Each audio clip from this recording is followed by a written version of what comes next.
managers, les startups exercent une fascination certaine, non seulement du fait de leur croissance et de leurs promesses, mais aussi du fait de leur mode de fonctionnement. Ces jeunes entreprises sont souvent caractérisées en premier lieu par des éléments de sens très présents, portés et incarnés par leur fondateur. Qu'il parle de son ambition, de son rêve, de son envie, de sa vision, peu importe, ce partage est naturel dans une dynamique entrepreneuriale. Deuxième particularité de ces organisations, la proximité immédiate. Du fait de la taille de l'entreprise et de son effectif réduit, les échanges sont faciles. Dernière dimension, les modes de fonctionnement de la jeune entreprise sont informels. Ils sont construits de gré à gré par les acteurs au quotidien. Ils font l'objet de régulations entre eux, basées sur beaucoup de pragmatisme et de bon sens. En résumé, ce sont des modes de fonctionnement à la fois informels et structurés. Puis l'activité de l'entreprise, de la start-up se développe, son effectif grossit. Elle se retrouve alors confrontée à deux enjeux.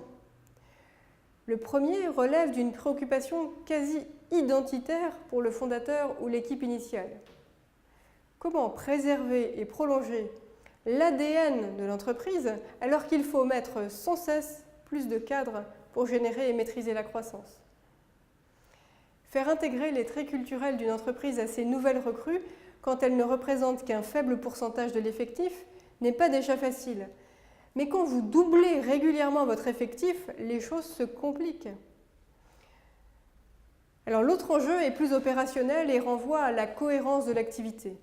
Comment éviter que les réponses apportées par l'entreprise à ses clients ou en interne ne soient trop hétérogènes?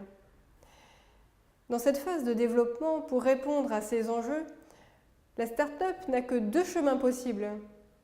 Le plus simple en apparence consiste à construire des normes, des réponses standardisées. L'entreprise serait désormais entrée dans une voie qui la conduira à alourdir ses modes de fonctionnement et à se bureaucratiser et à perdre en réactivité et en capacité d'adaptation.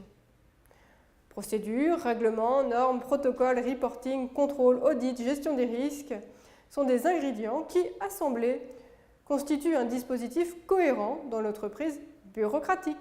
Fort heureusement, un autre choix est possible.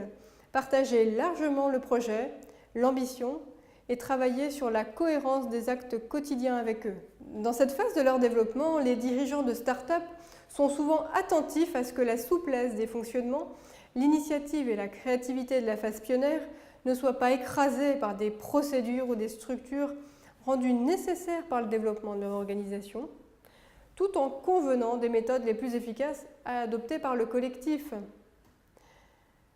Aborder les nouveaux enjeux à partir des éléments de sens plutôt que du comment.